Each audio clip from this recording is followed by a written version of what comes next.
All right, enough Classico. How about some quick hits instead? Let's go, Gab. Sandro Tonali shines and Nico Jackson gets sent off after 35 minutes as Newcastle beat Chelsea 2-0. Jules, this was huge in terms of the race for the Champions League. Yeah, it was massive. We knew before, didn't we? We talked about it many times. The way the game happened, and I'm sorry, but I'll have to talk about Nico Jackson again and slaughter him because I thought getting a red card the way he did at the time that he did to penalize his team the way they did, albeit Chelsea played better with 10 men and probably should have got a point in that game than with 11, is unacceptable. I thought it was disgraceful, really embarrassing for a player of this caliber at a club like that at this time of the season with what is at stake. If Chelsea were to miss out on the Champions League for next season, it would be a disaster for them, and he will be the one to be blamed as well as other matters. But in this game especially, I thought that was really unacceptable. He's going to be suspended, obviously, so he'll miss the game against Manchester United Friday night, and of course, what could be potentially huge against Nottingham Forest in the last of the season. What I will say about Nico Jackson, and I know people, but I've read everywhere telling me how well Chelsea played with 10 men. I don't know that they did as much as it was Newcastle trying to sit a little bit. Obviously, the second goal came at the end in garbage time and was deflected.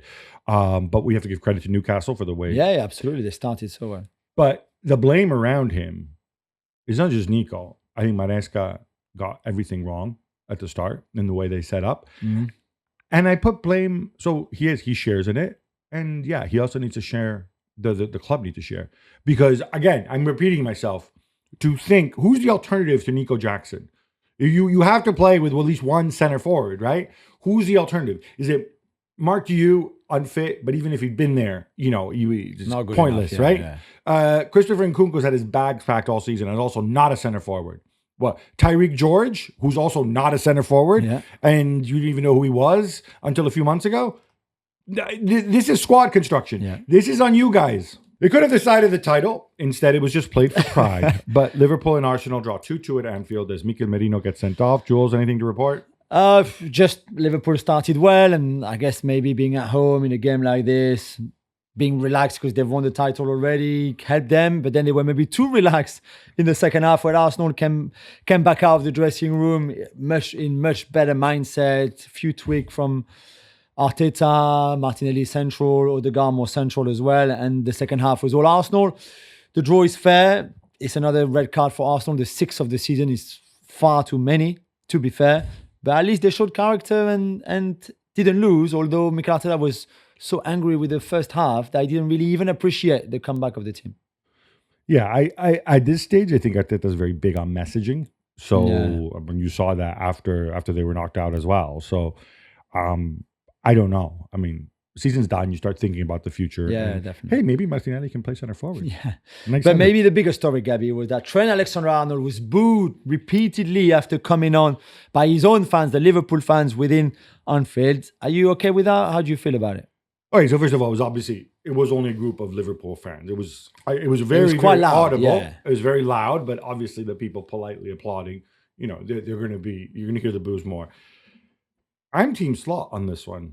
Now, you could be cynical and say Slot knows where his bread is buttered and that Trent will be gone and his fans will be behind. But he says, I'm not going to tell the fans what to do. And I think it's understandable. We were here years ago with McManaman when he left on a free transfer to Real Madrid. The difference is perhaps back then, to stick up for Mecca, Liverpool were not particularly good. Real Madrid were really good and had a lot of money, and you got to play with all the Galacticos.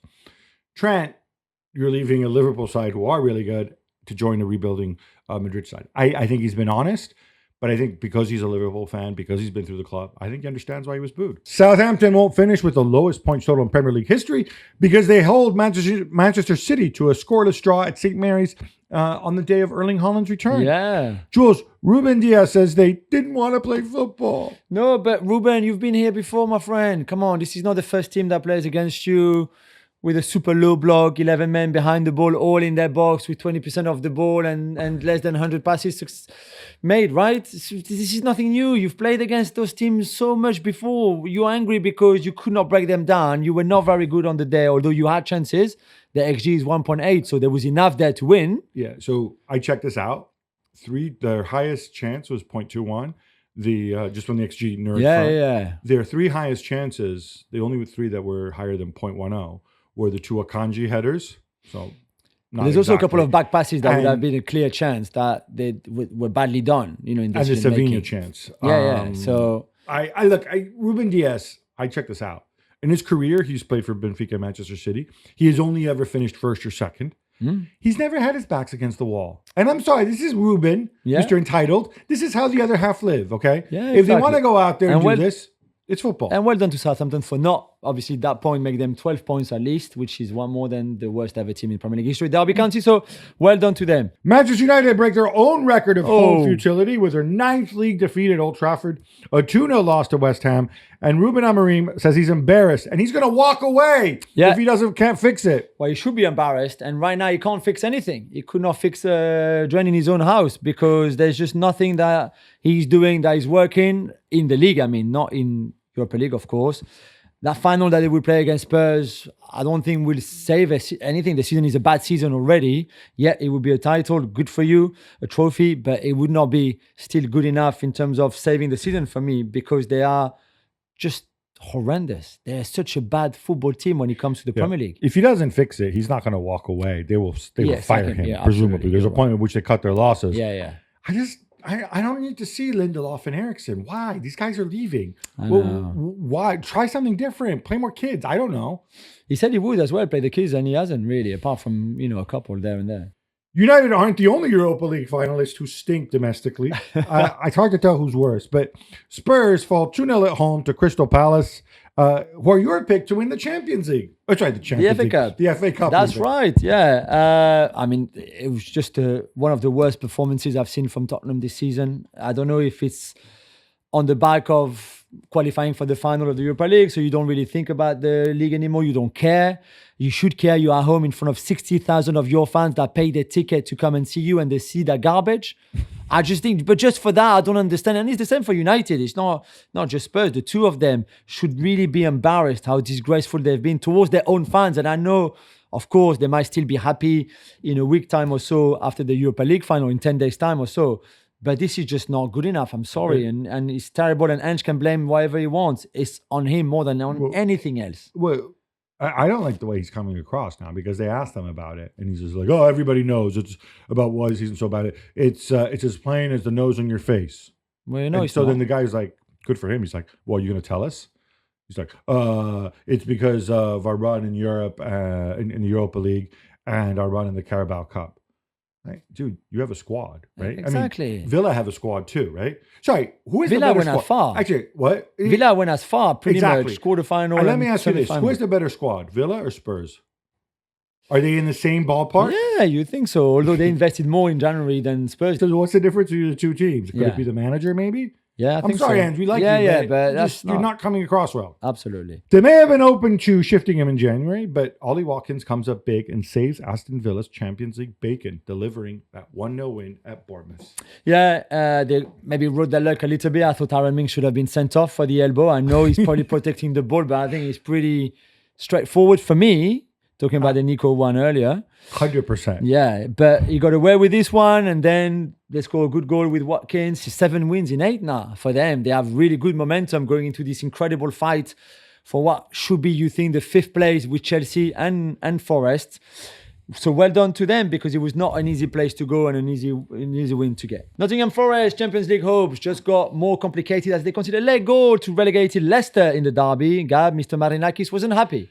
No, and he shouldn't be happy because you're 2-1 up against a team that has nothing to play for. Yeah. And it was bad defending. No Murillo, and the whole house kind of collapses a little bit. Facundo Buonanotte, nice goal. Lovely goal, yeah. Morata moving in slow motion. I don't know about Yeah.